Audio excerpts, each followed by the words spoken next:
Muy buenas noches, señoras y señores. Es fácil entender por qué los causantes de la degradación de nuestra época tratan de convencernos de que vivimos en el mejor de los mundos posibles.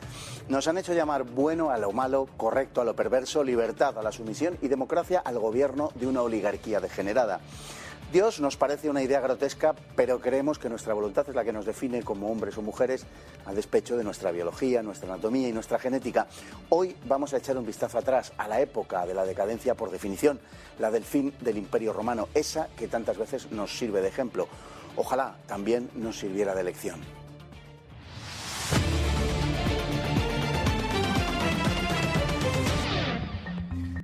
Y en nuestra sección Desde Fuera, hoy venimos con un titular del diario ABC que dice: los niños a los que sí deporta Biden.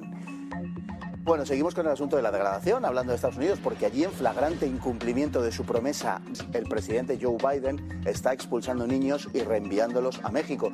Y no solo eso, los envía a algunos de los lugares más peligrosos del mundo, como es el caso de la provincia mexicana de Chihuahua.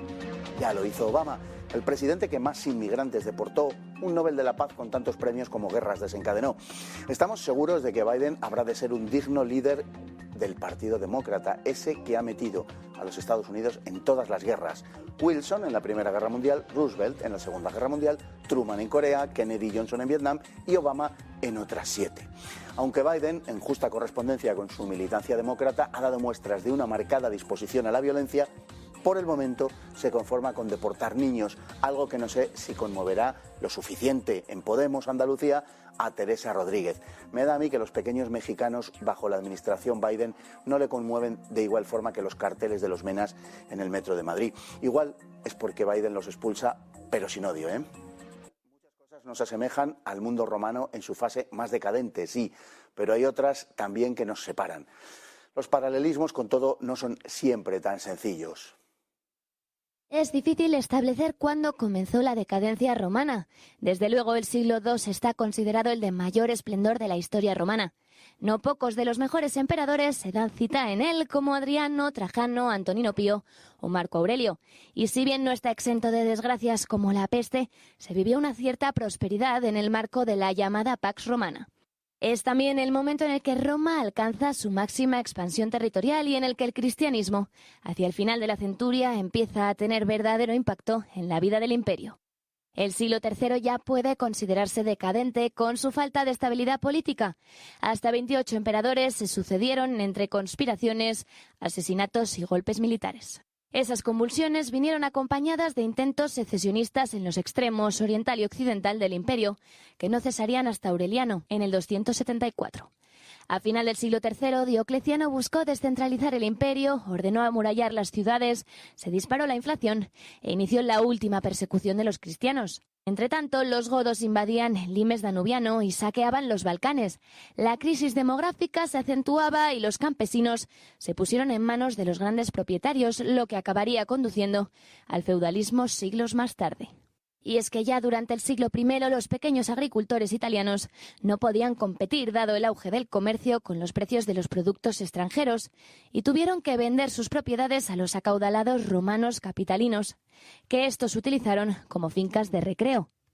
No cabe duda de que el siglo IV era ya un siglo abiertamente decadente si tomamos de referencia la época clásica y aún más el que le siguió, que fue el fin político de Roma.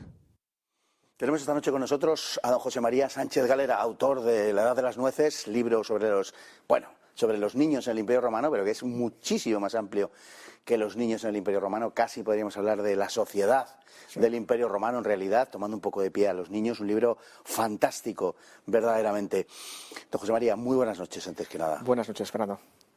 Bueno, vamos a ver, no cabe hacer un paralelismo exacto entre dos épocas históricas de un modo absolutamente calcado, digamos, porque ni la historia se repite de un modo idéntico, ni las causas son siempre las mismas, aunque en general sí suelen serlo más las consecuencias. Sí, hace 100 años editó Oswald Spengler la decadencia de Occidente y ahí planteaba que la historia se repite con calcos y él en su análisis intentaba localizar cómo todo iba como un engranaje de una época a otra.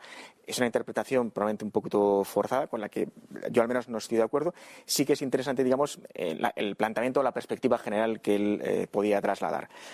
Hoy en día, uno de los problemas que quizá hay en algunas corrientes y sobre todo en el modo como los gobiernos plantean la historia es que no se quiere ver la historia como una especie de caso práctico de lo que es el ser humano. O sea, el ser humano lo podemos entender con una serie de filosofías o como hacen las escuelas de negocio con el caso práctico. Pues la historia nos da el caso práctico.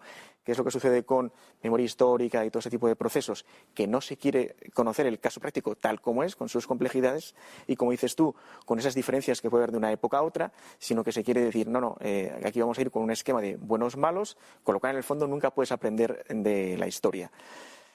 La historia no es un calco de una época a otra, pero nos da muchas pistas de lo que somos, de lo que es el ser humano. Y por lo tanto, como se decía ciertamente, es una maestra que siempre nos va a dar orientación para nuestro tiempo y para lo que podemos hacer de aquí a nuestra generación. Hablaba usted hace un momento de memoria histórica. En los tiempos de Roma, no solamente en Egipto también se hacía, existía la llamada damnatio memoriae, que nunca se llamó así en su época, hay que decirlo, que es una expresión de 17 siglos después o 18 siglos más tarde, pero que bueno, viene a significar que lo que había era una borrón y cuenta nueva, un destruir, un deshacer toda la obra anterior heredada porque el emperador en cuestión fuese políticamente incorrecto, porque no interesase mantener su recuerdo por diversas razones, porque la verdad es que las razones variaban de uno al otro. Bueno, esto que nos ha parecido siempre una barbaridad, porque lo es el espíritu que nutre realmente la memoria histórica. Es un espíritu absolutamente de damnatio memoriae o de los talibán. Sí, bueno, aquí yo haría una pequeña diferencia entre lo que es la damnatio memoriae de la antigüedad, en la que no solo evidentemente es borrar la memoria de un César y todas sus obras, porque tengamos en cuenta que la mentalidad gentil, al borrar la memoria de alguien, en cierto modo es como si borrara su persistencia en el más allá. Es decir, había también un punto, digamos, religioso o espiritual implícito en borrar esa memoria. Ahora, ¿qué es lo que se pretende con borrar la memoria? Lo que Orwell nos explicaba en 1984, es reescribir la historia, porque al reescribir la historia lo que estás haciendo es decir cómo es el ser humano. Siempre ha habido buenos y malos, siempre ha habido opresores y oprimidos, hasta que hemos llegado nosotros, que somos los que hemos establecido el fin de los tiempos, etc., ¿no? Eso es lo que subyace dentro de lo que sería la memoria histórica tal como hoy se plantea. Comentabas lo de los talibanes. Hace 20 años, cuando en Afganistán los talibán, o mejor dicho, talibán, que es una palabra que es plural, talibanes sería un plural del plural, ¿no? Son los estudiantes porque talib es el estudiante. Además, se supone que es un estudiante de estudios islámicos, se entiende, ¿no? Bueno, que es a lo máximo lo que se puede aspirar en ese tipo de planteamiento en el que se movían estos personajes. Entonces, nosotros nos asombrábamos, nos escandalizábamos de que destruyeran estatuas. Aquello de Bamiyan, la destrucción de los budas, ¿no? Por ejemplo. Sin embargo, en este último año y medio ha habido una marejada por todo Occidente, especialmente en Estados Unidos, de destrucción de estatuas. Y la reacción de las instituciones es incluso estar de acuerdo con eliminar esas estatuas. Los talibán lo que hacían era eliminar las de Buda en Afganistán y nosotros lo que hacemos es eliminar lo que se denomina estatuas de los viejos hombres blancos heterosexuales. Es muy largo el tipo de compendio que se pone para descalificar, pues desde Cervantes o Fray Junípero de Serra hasta Shakespeare. Hay facultades de destacadas universidades donde el plan de estudios está completamente remodelado, porque lo que se dice es que Shakespeare, Cervantes o Beethoven, sí, o Mozart, son representantes del heteropatriarcado y lo que hay que hacer en la universidad es mostrar la diversidad, con lo cual no hay que mostrar calidad literaria o artística o humanística, lo que hay que mostrar es únicamente diversidad. ¿Y eso cómo se hace? Eliminamos al 80% de lo que hay en el plan de estudios e integramos a otra gente que lo sustituye. Homero, por ejemplo, es un personaje que está ya prohibido en ciertas universidades de Estados Unidos, precisamente porque es heteropatriarcal o esclavista. Bueno, todo el catálogo de pecados que hoy en día se entiende que puede representar Homero o que puede representar cualquier personaje que nos dé la gana de la antigüedad. Bueno, qué mayor diversidad que la excelencia y la basura, ¿no? No hay mayor diferencia sino de una cosa a otra, o de una cosa a otra que entre la excelencia y la basura. Hoy estamos destruyendo la excelencia para imponer la basura, porque es la mayor muestra de diversidad. Bueno, sacaremos la conclusión de que los orígenes de la decadencia están siempre en un periodo de esplendor. En definitiva, de la abundancia, de la prosperidad, nace la sociedad que ha de, destruirlos, ¿no? Que ha de acabar con ello.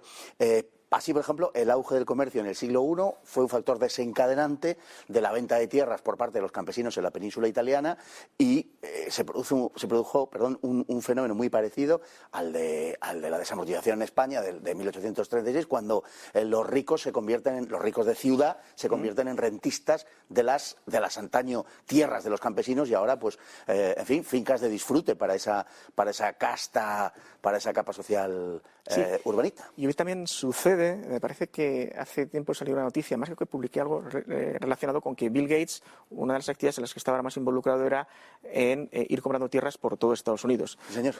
Tampoco es que haya comprado tierras por extensión equivalente a lo que es Francia o Italia. Creo que es la mitad de lo que sería la provincia más pequeña de España, que es Guipúzcoa. Es decir, pero aún así es... es el mayor terrateniente, de hecho, de Estados Unidos. Sí, pero... Para que veamos la escala, o sea, no es que digas posee la mitad del territorio, no, es el mayor terrateniente, pero aún así, afortunadamente, todavía no hay un oligopolio excesivo en este aspecto. En el siglo I, además esto lo comenta Marcial con mucha gracia en algunos de sus poemas, lo que se produce es que, como es un mundo, vamos a decirlo de una manera un poquito simplista, con un capitalismo muy desarrollado y hay un fuerte comercio de todas las provincias, especialmente de Egipto, de Libia y demás, llega una gran producción de grano y en general una gran producción agrícola, la agricultura la base de toda la economía de la antigüedad. Lo que sucede es que al haber tanta cantidad bajan los precios y cuando bajan tanto los precios lo que sucede es que los pequeños agricultores italianos no pueden competir. Se arruinan, claro. Esto lo podemos ver, por ejemplo, si vamos a una frutería y nos fijamos, por ejemplo, en el origen de determinadas frutas. Veremos que cada vez hay una mayor amplitud y que sobre todo pues, de países como pueden ser Sudáfrica o Turquía, etcétera, nos viene mucho producto. Las personas que es lo que podemos hacer siempre, que es comer mucha legumbre, como hacían nuestros abuelos, ¿no? Lentejas, garbanzos, si nos fijamos en la parte de atrás, cuando vayamos a comprarlas, veremos que habitualmente lo que pone es origen Estados Unidos, Canadá o Turquía. Origen España es muy raro. Muy raro. O sea, uno tiene que ya que buscarlo y le va a costar el doble de precio. Es el mismo fenómeno que sucede antes. Cuando lo que se impulsa, y probablemente con algún motivo razonable, el comercio a gran escala, que abarata los precios, eso va a tener unas víctimas, ¿no? Que es como se dice ahora, las víctimas de la globalización. Vale, pues en lo que es el equivalente a la globalización en el siglo I, en Italia eran los pequeños propietarios de tierras, no podían competir con precios y al final lo que tienen que hacer era vender las tierras y, como decíamos, habitualmente lo compraban a gente rica que lo quería era especie de hacer de turismo rural durante sus vacaciones. Entonces se montaban entonces eso ya era un terreno que ya no producía, sino que era un espacio de esparcimiento donde pues uno a lo mejor invita a sus amigos. Será algo parecido a como ahora mismo sucede en algunas zonas costeras. Yo recuerdo, por ejemplo, cuando era pequeño, detrás de donde yo veraneaba había una fábrica de caña de azúcar, porque toda la cosa estaba llena de caña de azúcar. Hoy en día solo queda en toda España, creo que, una fábrica de caña de azúcar. ¿Por qué? Porque hemos sustituido eso por urbanizaciones. Podrá estar mejor o peor, pero es algo muy similar a lo que ya sucedía en el siglo I. Esto no le pasará a Bill Gates seguramente. Pero bueno, cuidado que le vienen mal dadas, ¿eh? Con el divorcio. Está volviéndose la corriente contra él. Algo habrá hecho, porque estas cosas no pasan porque sí. Ahora no empieza a salir las relaciones con Epstein, en fin, con antiguas empleadas suyas. Bueno, vamos a ver. El siglo II es el último gran siglo de Roma y es el mayor, probablemente, siglo de Roma. El último siglo de esplendor cultural, es la Pax Romana y políticamente, en términos generales, es un siglo de buena administración y de magníficos emperadores. De hecho, se entiende que es el siglo del esplendor en todos los aspectos posibles. La máxima expansión territorial también. Sí, con Trajano se llega a tener conquistada incluso Mesopotamia. Lo que pasa es que los emperadores de después empiezan a hacer un cierto repliegue y ya tanto Adriano como Antonio Pío, por ejemplo, entre la frontera de lo que hoy en día es Escocia e Inglaterra, tienen que establecer una muralla que va de costa a costa. El muro de Adriano. Efectivamente, hay dos, uno el de Antonio Pío y otro el de Adriano, ahí mismo. Y de hecho, el sitio por donde transcurre hoy en día prácticamente sigue siendo la frontera Inglaterra-Escocia. Es decir, es algo muy llamativo. Tangible, ¿no? Sí. Entonces, son los grandes emperadores, como decimos, desde Trajano hasta Marco Aurelio. Por cierto, esa dinastía, la Ulpioelia, es de origen hispano, sí. Lo cual también indica que es un imperio humanístico, es decir, es un imperio en el que ya no son los italianos, los romanos los que gobiernan. Después de estos emperadores va a haber africanos, va a haber sirios. Es decir, la idea de universalidad de ciudadanía se va a hacer realidad, empezando con estos emperadores que están plenamente romanizados, pero al mismo tiempo que no están imbuidos quizá de los defectos de las generaciones previas, de las dinastías previas, ¿no? Sino que, digamos, se mantienen más fieles a una serie de valores más puros o más tradicionales, de mayor moderación. El problema es que una serie de reformas que se podían hacer por motivos diversos no se acometieron y que además irrumpieron, por ejemplo, una serie de pestes terribles que ya iniciaron uno de los momentos de mayor golpeo en la demografía, y luego aparte algunas de las incursiones de bárbaros que van a ser muy breves pero van a comenzar ahí, con lo cual se empieza ya a dañar el comercio y se empieza a dañar todo lo que va a suponer la estructura de lo que había sido ese esplendor. Y es el siglo III, el siglo de la crisis, es una crisis continua en términos políticos. Hay casi 30 emperadores, el tiempo que están lógicamente en el poder es muy breve. Hay personajes como Heliogábalo, por ejemplo, que parece ser un antiguo un sacerdote muy jovencito por otro lado y de una sexualidad ambigua que traen de un culto solar del Oriente. Y hay solo dos emperadores, Aureliano y Diocleciano, digamos, que tratan de reconducir todo aquello de cómo pueden, pero parece que las circunstancias terminaron imponiéndose. Es una época de, podemos decir, constante golpe militar, ¿no? Es decir, el sistema de gobierno, podemos decir, en esa época es el golpe militar. Todos los golpes militares habitualmente llevan a una serie de represiones muy duras. Alejandría y su fantástica biblioteca tiene uno de los momentos más complicados de toda su existencia, y el uso que podemos decir de Alejandría, de gran parte del imperio. Esto repercute en la transmisión de la cultura, repercute de modo negativo en la educación, en el comercio, en todo. Y luego también implica algo que acabamos de decir, pero en lo que hay que profundizar. En la época de Cicerón, los civiles están por encima de los militares. Hay un dicho que es: las armas deben inclinarse ante la toga. La toga es el vestido típico romano, sobre todo el de los senadores. Aquí va a suceder lo contrario. Se militariza el imperio, con lo cual lo que podía haber, digamos, de clases dirigentes arraigadas, eso ya prácticamente, no digo que desaparezca, pero queda ya muy en segundo plano, porque se militariza la forma de gobierno y porque en el siglo siguiente, además, el ejército va a recaer sobre todo en extranjeros, con lo cual las instituciones ya se desfondan plenamente. Nos queda apenas un minuto, pero es también el momento del siglo II, comienzos del siglo II, con Caracalla, cuando se extiende la ciudadanía a todos los habitantes del imperio, se universaliza, digamos. Y también es un síntoma. Es un síntoma justo de lo que comentábamos. Cuando en el año 212 él decide esto, da como un último paso después de los que se habían venido dando durante unos 250 años. Tengamos en cuenta que en el siglo I en España se produce, digamos, una conmoción precisamente por eso, porque hay algunos que dicen: queremos ser igual de romanos que vosotros, tener los mismos derechos. Eso concluye en el siglo III con Caracalla. Lo que pasa es que ya es una ciudadanía, digamos, algo menguada, es decir, el poder efectivo que se tiene va a ser menor, porque van a ser los militares, y sobre todo los militares extranjeros, los que se hagan con el gobierno. Nos vamos a publicidad, pero vamos a continuar hablando de esto con quien mejor sabe contárnoslo, con don José María Sánchez Galera, la caída del Imperio Romano y los paralelismos que tiene con nuestra época. Volvemos enseguida.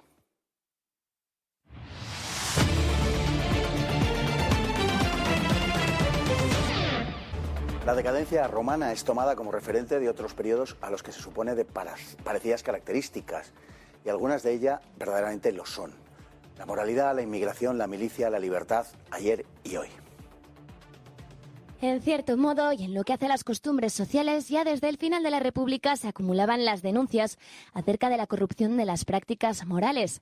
Ovidio, Horacio o Juvenal lamentaban la caída de la natalidad, el abandono de niños y el aborto, y las censuraban como inaceptables para el conjunto de la comunidad.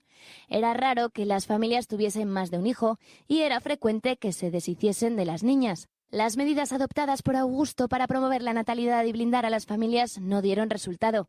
Los romanos ya no deseaban tener hijos, algo que les hacía la vida más incómoda, al menos a corto plazo.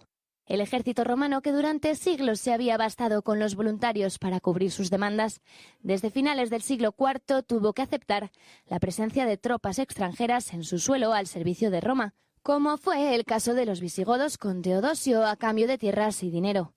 El peligro procedía del hecho de que los mandos de estos ejércitos estaban constituidos por sus propios oficiales, y así los generales extranjeros terminaron imponiéndose a unos débiles emperadores convertidos en poco más que títeres. No puede trazarse una historia lineal en la que el proceso de decadencia, una vez comenzado, es imparable, sino que a lo largo del tiempo se alternan periodos de distinto signo. Así, el siglo II, considerado el punto culminante de Roma, vivió una terrible peste traída por las tropas de Marco Aurelio, acompañando a un estancamiento de la ciencia y la tecnología. En el siglo III, al tiempo que la inestabilidad política se apoderaba de Roma y se depreciaba la moneda, también se reducía la esclavitud y se ampliaba la ciudadanía. Y el siglo IV, considerado abiertamente decadente, en gran parte lo es visto desde la perspectiva del romano clásico, pero resulta ser también la centuria de Constantino, la de Agustín de Hipona o la del Concilio de Nicea.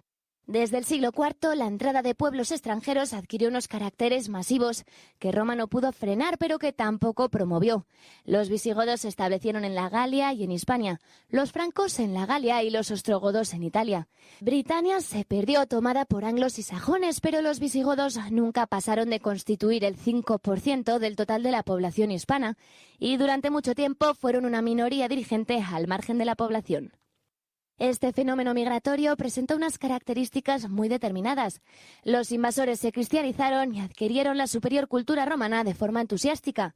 La profunda modificación que vivió el mundo romano fue, sin embargo, congruente con su propia naturaleza integradora. Así, Orosio y San Agustín percibieron la decadencia como una oportunidad, tanto de convertir a la fe cristiana a los extranjeros como de construir un mundo más libre.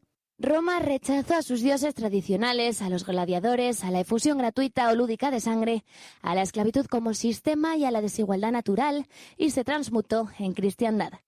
Lo que hoy vivimos en Occidente no es una vuelta al paganismo, sino una apostasía generalizada.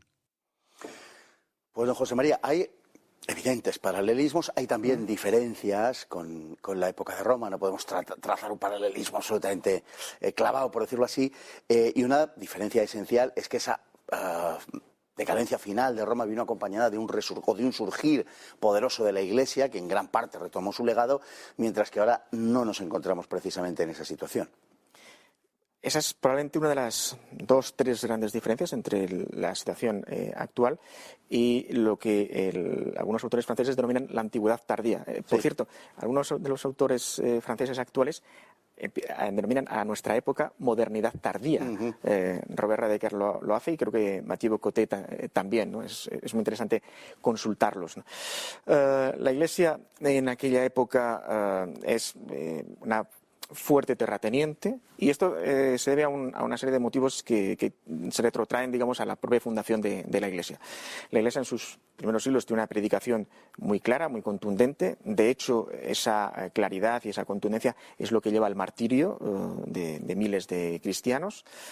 Y si leemos los textos de muchos de los padres de la Iglesia, lo que vemos es una confrontación con los autores gentiles. Es decir, no se dice, bueno, vamos a intentar llegar a un consenso. No, lo que se dice es, podemos estar de acuerdo con vosotros en 2, 3, 4 cosas, pero estamos radicalmente en contra, por ejemplo, del culto a los ídolos. O sea, de hecho, lo que hace que haya una oposición tan dura tiene que ver sobre todo con el culto a los ídolos, que es una cosa que hoy en día a nosotros parece que nos daría bastante igual. Fruto de esa Iglesia que es clara en lo que dice, es un proselitismo muy asentado, un crecimiento cada vez mayor. Y como además la Iglesia no solo tiene una actividad, vamos a decir, pastoral, sino también tiene una actividad social, van a nacer los hospitales, los orfanatos, los monasterios en torno a los cuales va a haber una enorme tarea educativa, pues la Iglesia necesita un propio patrimonio con que mantener todo esto. Desde los inicios del cristianismo, los fieles cristianos, de modo voluntario, van dando parte de su riqueza o de sus tierras a la Iglesia, y eso es lo que va constituyendo el patrimonio de la Iglesia, sobre todo también a base de muchas herencias. Mucha gente entiende que lo mejor que puedes hacer con tu dinero es contribuir a este proyecto, a esta tarea, pero lo haces convencido precisamente porque la predicación de la Iglesia es una predicación, digamos, de un convencimiento que arrastra, es decir, no es una idea tibia ni mucho menos. Por lo tanto, una cosa es lo que lleva al otro. ¿Eso qué es lo que hace? Que cuando, digamos, el Estado romano, por decirlo de alguna manera, se desfonda, la gran institución que se mantiene es la Iglesia. de manera que la cultura se transmite a través de la Iglesia, la educación la lleva a la Iglesia y además todas las actividades, vamos a decir, asistenciales recaen en la Iglesia, con lo cual eso compensa una serie de situaciones delicadas en crisis como es la pobreza, pero también ese poder de la Iglesia es lo que hace que sea una gran, digamos, negociadora o intermediaria con respecto a los invasores en su proceso de conversión. La España visigoda es el gran ejemplo. Lo que se establece es una especie de intento de negociación entre la clase dirigente visigoda y los concilios que están formados por obispos. Y de ahí es como se va intentando gobernar a la sociedad. Uh-huh. Bueno, el cristianismo fecundó esa sociedad romana, clásica en general, lo que bueno, dio lugar, en grandísima parte recogiendo su legado y cristianizándolo, reinterpretando, que no adulterando, sino reinterpretando, adecuando y aceptando, por ejemplo, el platonismo, prolongó en el tiempo esas enseñanzas clásicas. Lo que asistimos ahora no es a nada parecido, en mi opinión, desde luego, no es a la asunción de un determinado legado civilizatorio, sino a su destrucción. Estamos ante una anticivilización, estamos ante la barbarie. Es un proceso muy diferente al que se vive en el siglo IV, en el siglo V. Lo que tenemos ahora es que los propios gobiernos y las propias élites son las que impulsan la destrucción de la civilización, que es una cosa que, digamos, choca y que es difícil de encontrar en otras épocas. Y en su momento la Iglesia había sido un contrapeso. Es más, la Iglesia a lo largo de toda su historia habitualmente siempre ha sido un contrapeso a los excesos de los emperadores, de los reyes, de los príncipes. De ahí tenemos la famosa disputa en la Edad Media entre los obispos y los príncipes. El martirio de Thomas Becket. Lo que hace él es defender la posición de la Iglesia frente al rey. Y eso es lo que le vale el martirio. Que no es exactamente la posición de la Iglesia hoy ante los poderes del mundo. El otro día, en una cadena de televisión vinculada de alguna manera a la conferencia episcopal, había un programa no de debate, en realidad de coloquio, con respecto a temas culturales, de tendencias y demás. Entonces, los invitados en un momento llegaron a decir que es mejor ocultar los signos religiosos cristianos para no incomodar. Es el mensaje opuesto al que no solamente había en la antigüedad, y es esa Iglesia de los mártires, sino el que ha habido a lo largo de todos los siglos. En ningún momento dado la Iglesia se ha planteado decir, oye, vamos a dejar de predicar lo que siempre predicamos para no incomodar a nadie. De hecho, la predicación de la Iglesia, quizá así lo entendamos mejor la diferencia de aquellos tiempos a lo que una parte de la Iglesia hace hoy, es que la Iglesia predicaba a Cristo resucitado. Y Cristo resucitado es la definición de amor, solidaridad, libertad y todos los valores que queramos decir. Es decir, una vez que tenemos a Cristo resucitado, de Él vamos a definir todo lo demás. Hoy en día, muchos entienden que para estar cerca del mundo, para congraciarse con el siglo, lo que hay que hacer es eliminar de la ecuación a Cristo resucitado y quedarte con esas palabras que es con las que se parece que se puede llegar a algún tipo de convenio, acuerdo, etcétera. Y uno de los problemas es que a veces es difícil distinguir cuando un texto está escrito por el siglo, es decir, por los poderes del mundo ajenos a lo que predica la Iglesia, y cuando están escritos por determinados autores eclesiales en la actualidad. Afortunadamente no son todos así. Hace 1 año y medio estuve en Madrid e impartió 2 conferencias, una a la mañana y la otra a la tarde, el cardenal Robert Chará. Y él dijo, o sea, es su opinión, yo la puedo suscribir o no, él dijo, la Iglesia está en la peor crisis de su historia. Él, asumo que conoce la historia de la Iglesia mejor que yo, pero lo que seguro que conoce mucho mejor que yo y que tú y que nuestros espectadores es la situación actual de la Iglesia.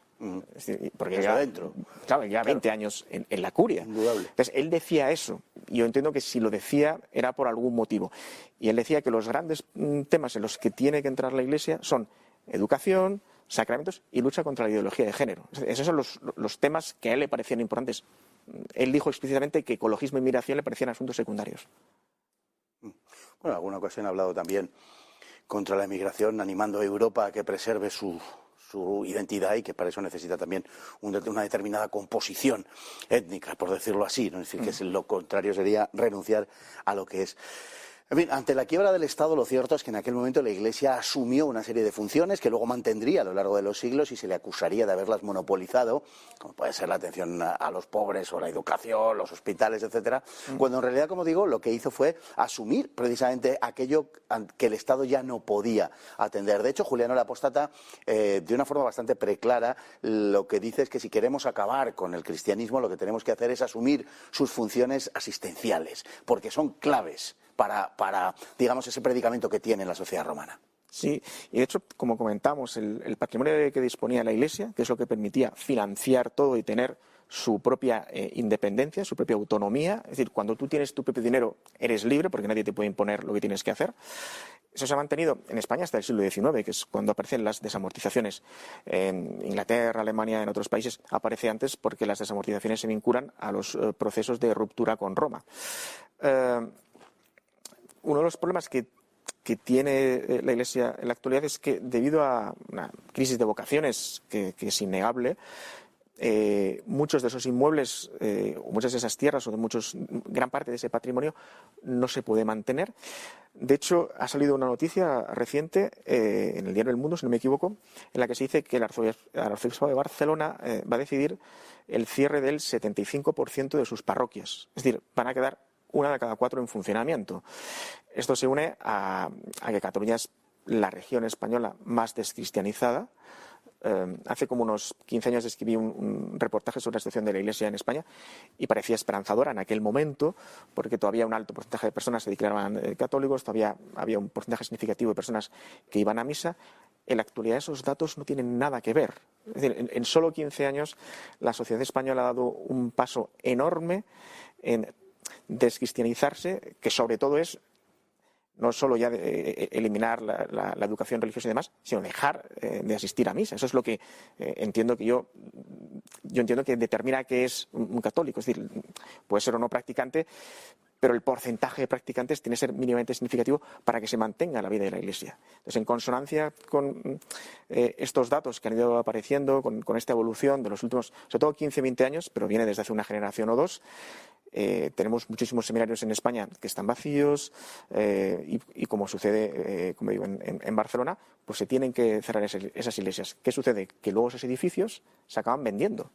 Con lo cual, ese dinero es pan para hoy y hambre para mañana. Decrece la autonomía de la Iglesia, la capacidad de sobrevivir al margen del poder secular. Exacto. Y aumenta su dependencia del poder político. Bueno, otra de las características permanentemente citadas en estos paralelismos trazados entre el final de Roma y nuestros días es el del fenómeno migratorio, que ciertamente pues, presenta ese parecido, pero que se produjo de una manera bastante diferente o muy diferente a la que está sucediendo hoy. Sí, yo diría que entre las dos diferencias que podemos anotar dentro de las muchas, una es el porcentaje, se comentaba antes en el vídeo, que los visigodos que entran en España llegan a superar el 5% de la población. Hoy en día España tiene población nacional, deben ser unos 38 millones y hay prácticamente 10 millones de población que es de origen extranjero. Estamos hablando de unas magnitudes muy diferentes y además tenemos en cuenta que esto se ha producido en 30 años. Es decir, para encontrar un fenómeno de inmigración a una escala tan enorme, tenemos que irnos a la entrada de los celtas, 1000 años antes de Cristo. Es algo que, por lo tanto, nos sitúa en un ámbito que es muy diferente. Y lo segundo es que la Iglesia, entonces, como también se ha comentado en el vídeo, lo que tiene claro es que tiene que cristianizar a esta nueva población. Y gracias precisamente a que se cristianiza esta población, hay una continuidad civilizatoria. Lo romano como tal desaparece, pero todo lo que era la civilización que había creado Roma, con su cultura, con el derecho, etcétera, eso pervive gracias a que la Iglesia lo mantiene en sí, pero sobre todo consigue que esa nueva población abrace la fe en Cristo. Hoy en día no estamos viendo que se produzca ese fenómeno. En Francia hay un número enorme de ciudades, como puede ser Burdeos o como puede ser París. Si nos vamos a Bélgica, lo encontramos en una serie de barrios, vamos al barrio de Molenbeek. Lo vamos a encontrar por toda Europa, en muchísimos lugares donde hay muchas más mezquitas en funcionamiento que iglesias. Así es. Bueno, tampoco querían los romanos en los últimos tiempos ya servir en el ejército y echaban mano cada vez más de una milicia multinacional, podemos decir. También eso tiene un enorme paralelismo con lo que está pasando en nuestro tiempo, que vemos que los ejércitos occidentales, el propio ejército español, donde hay un altísimo número de personas procedentes de otros lugares del mundo en general, no solo en España, pero también de forma muy significativa. Sí, no solo se da esta similitud, sino que en el caso actual lo que también hay es un decrecimiento, digamos, o un decaimiento del sentimiento nacional. Las encuestas que habitualmente se suelen publicar de hasta qué punto usted considera que su país es un país importante, está orgulloso de su país. España es el país que suele tener el porcentaje más bajo de estima de autoestima. por lo que es. Tiene mucho que ver con el tema de la memoria histórica, con que la izquierda siempre se ha mostrado alejada de la historia de España, porque no se identifica con Hernán Cortés, ni con Isabel la Católica, ni con Recaredo, y bueno, me da igual el personaje que queramos, porque no se identifican prácticamente con nadie, menos con Manuel Azaña, y aún así a veces sí lo ponen entre comillas, ¿no? Sí, porque hay veces en que no era tan como Largo Caballero, ¿no? Y en la actualidad pues sucede algo similar, precisamente esta gran afluencia de población foránea. En la siguiente generación lo que ha hecho es crear como un nuevo país. En Francia se habla de la tercera Francia, la primera Francia, la Francia de siempre sería la Francia republicana o la Francia de izquierda si queremos, y la otra sería la derecha o la tradicional, me da igual como lo queramos plantear. Y esta tercera Francia es, digamos, la hija de la inmigración, y muchos dicen, a ver, se han nacido aquí, son franceses, nadie los puede echar, nadie puede decir que no son franceses. La cuestión está en que es un segmento muy destacado de la población que no se identifica con lo que era Francia hasta 1970. Es decir, no ven ni en Vercingetorix, ni en los Tres Mosqueteros, ni en Napoleón, ni en Carlomagno, ni en Juana de Arco. La historia de Francia es riquísima en personajes. No ven nada en ella en lo que se puedan identificar. Con lo cual lo que sucede es una ruptura de cultura de las propias naciones muy fuerte. También tenemos más de un paralelismo en materia demográfica. Sí, en la actualidad los países europeos, especialmente España, tenemos que repetirlo otra vez, tienen la tasa de fecundidad más baja, una tasa que está muy alejada del relevo generacional. Y además en España cada vez hay un porcentaje mayor de los nacimientos que se hacen de o bien madre extranjera o bien madre naturalizada o que bueno es de padres de origen extranjero. Ha habido algunos momentos en que nombres como Ali, Mohamed han sido el nombre que más se ha usado en niños recién nacidos en España. Roma terminó rechazando a sus dioses tradicionales, a sus prácticas a los gladiadores, a la efusión gratuita de sangre, la esclavitud como sistema, aunque llevó ciertamente más tiempo, y sobre todo la idea de la desigualdad natural, que era consustancial al mundo clásico y que era una de las grandes dificultades para aceptar el cristianismo, esa predicación tan extraña que decía que todos los hombres eran iguales, porque todos los hombres eran hermanos, solo se puede ser hermano cuando se es hijo del mismo padre. Sí, pero aún así era una predicación que no negaba, digamos, la identidad de los propios pueblos. Es decir, si leemos a los padres de la Iglesia, sobre todo los que vieron directamente la irrupción de estos pueblos, la invasión de los ostrogodos, o la llegada de los vándalos, o de los visigodos, en fin, digamos, toda la invasión que pudo haber de diferentes sitios, como San Agustín, que la vio con sus propios ojos. También decían, oye, a ver, hay unos pueblos que tienen que seguir existiendo. Es decir, si usted llega aquí, tiene que respetar unas normas, tiene que adaptarse. Hoy en día quizás lo que tenemos es una predicación justo lo contrario. Lo que tenemos es toda esta idea de colectivos. Ya no se cree tanto en la igualdad de todas las personas, sino que, no, pues tú como eres homosexual o como eres mujer o como eres discapacitado, tú no, que eres blanco, tienes una serie de privilegios. Hoy en día lo que se está planteando es justo lo contrario. No se cree en la igualdad, se cree, o en aras de la igualdad, lo que se está predicando es la desigualdad. Don José María, muchísimas gracias. Esperamos tenerle próximamente, a ver si le engaño, para hacer un programa sugerente, ya se lo comentaré. Vale. Y nos vamos hoy con la frase de nuestro día, de la noche,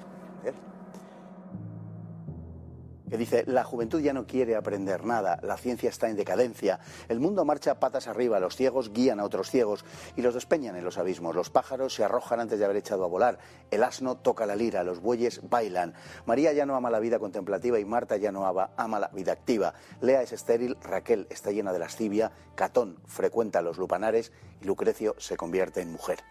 Es de Humberto Eco. Buenas noches.